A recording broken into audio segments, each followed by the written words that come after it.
प्रधान गोल्डी मंत्रा से। और आज मैं आया हूँ भाई मिनी सेक्रेटेरिएट करनाल के सामने, और यहाँ पर जो पीटीआई है वो यहाँ धरना दे रहे हैं। इनको जो सरकार है उन्होंने रिलीव कर दिया है 1 जून से, और उसके बाद से ही इन्होंने अपना धरना शुरू किया हुआ है। और जब तक कि इनको बहाल नहीं किया जाता तब तक ये अपना धरना नहीं उठाएंगे। तो इनसे बात करते हैं, तो इनकी क्या मांग है, क्या चाहते हैं।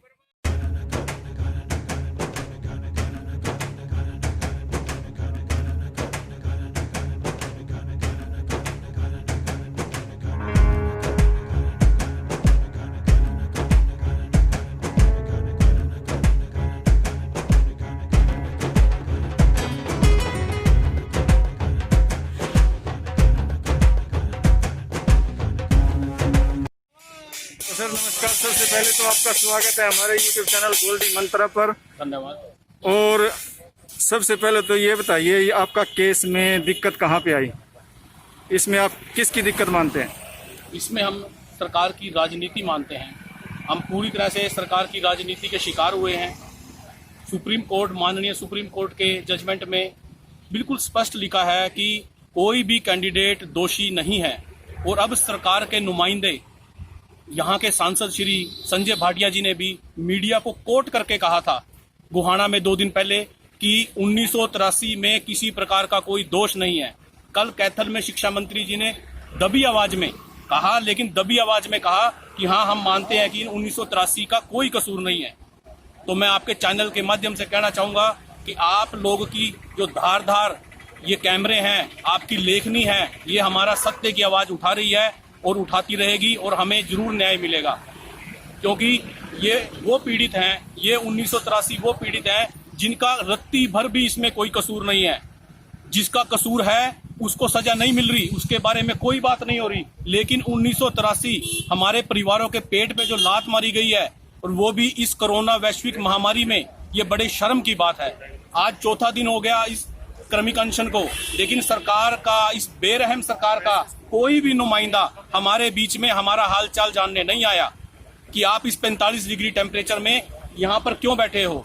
तो इस बात से पता लगता है कि ये सरकार कितनी निर्दयी हो चुकी है कि इसको, सरकार जो है वो एम्प्लॉई के माता पिता होते हैं, लेकिन हमारे को इस वैश्विक महामारी में यहाँ पर मरने के लिए छोड़ दिया है।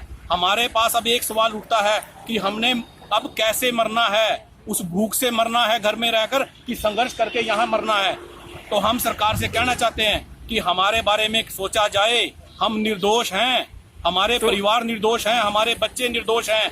तो इसके लिए आप कांग्रेस सरकार को जिम्मेवार मानते हो या बीजेपी सरकार को जिम्मेवार मानते? देखिए, ये एक राजनीतिक बातें हैं और मैं इनमें कतई नहीं जाना चाहूंगा। हमारा जो सिलेक्शन किया उसका भर्ती बोर्ड है, स्टाफ सिलेक्शन कमीशन। बिल्कुल ठीक है। अगर दोषी है, कोर्ट ने कहा है, तो जो स्टाफ सिलेक्शन कमीशन है वो दोषी है। बिल्कुल। तो ये सरकारें अब वो फुटबॉल खेल रही हैं कि ये उस राज में लगे थे, ये वैसे हुआ। ये हम कुछ नहीं जानते। हम इतना जानते हैं कि हमारे परिवार का कोई भी कसूर नहीं है। हमें न्याय दो। इसमें तो मतलब ये हो गया कि सरकार अपनी वोट बैंक की राजनीति चमकाने के लिए ही जो पहली सरकार है उसने लगा दी और दूसरी ने हटा दिए। देखिए जी, ना तो हम कोई कच्चे कर्मचारी हैं कि हमारे को किसी सरकार ने लगाया था।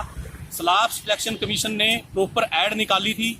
उस एड में हमने सभी ने फॉर्म भरे, उन्होंने टेस्ट रखा, सभी ने टेस्ट दिया, उन्होंने टेस्ट कैंसिल करके जो इंटरव्यू लिया, सभी ने इंटरव्यू दिया। 4 बार हमारे डॉक्यूमेंट्स चेक हो चुके हैं, 4 बार। और आपके चैनल के माध्यम से मैं कहना चाहता हूं कि किसी भी प्रकार की उच्च स्तरीय जांच सरकार करा ले। अगर किसी भी कैंडिडेट का रत्ती भर दोष इसमें पाया जाता है तो हम तुरंत प्रभाव से अपना धरना वापस ले लेंगे। तो अब क्या क्या दिक्कतें आ रही हैं? मतलब दिक्कत ये आ रही है, सरकार ने तो नौकरी से हटा दिया, उसके बाद बच्चे की फीस है, किसी की ईएमआई है, अपने मतलब लगने के बाद हर कोई अपना प्लान करता है फ्यूचर का। तो सभी ने अपने फ्यूचर के प्लान किए होंगे, तो उनको कितनी प्रॉब्लम आ रही है उसके बारे में आप क्या कहना चाहोगे? ये प्रॉब्लम मैं शब्दों में बयान नहीं कर सकता। ये प्रॉब्लम खाने से लेकर, कपड़े से लेकर, बच्चों की फीस से लेकर हर प्रकार की प्रॉब्लम है। जिन लोगों को, हमको 10-10 साल हो गए काम करते हुए, आप सभी जानते हैं, और 10-10 साल हमारे को स्थायी नौकरी में काम करते करते हो गए। और स्थायी नौकरी में आदमी अपना प्लान बनाता है, अपनी जिंदगी बसर करने का प्लान बनाता है। किसी ने मकानों के लोन ले रखे हैं, ज्यादातर ने, वो कैसे वो अपने लोन पूरे करेंगे? आज बच्चों की फीस है, वो हम कहाँ से देंगे? और हमारे 40 साथी जो आज भगवान को प्यारे हो गए, उनकी विधवाएं हैं बेचारी, जो नौकरी का भरण पोषण वो कर रहे हैं, तो एस ग्रेशिया लाभ लेकर वो बेचारी कहाँ जाएंगी? ये सरकार क्यों नहीं सोचती उनके बारे में? अभी तक सरकार ने इस बारे में कोई कमेटी या किसी अपने नुमाइंदे को आपसे बात करने के लिए भेजा है? सरकार के कल हमारे 11 सदस्यीय जो तालमेल कमेटी है वो सरकार से मिली थी, तो सरकार ने जो है 3 सदस्यीय कमेटी है उसका निर्माण किया है, और हम आशा करते हैं कि वो कमेटी हमारे साथ न्याय करेगी और समय रहते न्याय करेगी, क्योंकि 45 डिग्री टेम्परेचर में और कोरोना महामारी में जहां लोगों को कहा जा रहा है कि आप अपने घरों में रहिए, कोई जरूरी काम हो तभी बाहर निकलिए, लेकिन हम अपने संघर्ष के लिए यहाँ 4 दिन से बैठे हैं। तो सरकार को सोचना चाहिए, ये बीमारी हमारी भाई बहन नहीं है, ये हमको भी हो सकती है, हमारे परिवार में भी जाएगी ये। माननीय कोर्ट ने जो निर्णय दिया है उसमें बोर्ड का कहीं नाम उसको कहीं दोषी बनाया है? बिल्कुल, माननीय कोर्ट ने जो निर्णय दिया है उसमें दोषी ही बोर्ड को बनाया है। उसने स्पष्ट कहा है कि जो स्टाफ सिलेक्शन कमीशन है वो इसमें दोषी है, और किसी भी कैंडिडेट का कोई दोष नहीं है। और जितने भी कैंडिडेट लगे थे उनमें से किसी के डॉक्यूमेंट में कमी किसी भी डॉक्यूमेंट मिली अभी तक? जितने भी चेक हुए होंगे, जब भी चेक 4 बार हो चुके हैं किसी भी कैंडिडेट के किसी भी डॉक्यूमेंट्स में। और मैं आपके चैनल के माध्यम से एक बार और कहना चाहता हूं कि सरकार उच्च स्तरीय जांच कराए और हमारे डॉक्यूमेंट्स चाहे 10 बार चेक कराए, 20 बार चेक कराए। अगर हमारे कैंडिडेट्स में किसी में भी किसी प्रकार का कोई फॉल्ट आता है तो हम धरना वापस लेकर अपनी मांगों को लेकर अपने घर बैठ जाएंगे। तो कृपया हमारे बारे में सोचिए। और सरकार से और क्या मांग करते हैं? एक नौकरी की मांग है या जो पीछे हटा दिए हैं उनके लिए कुछ?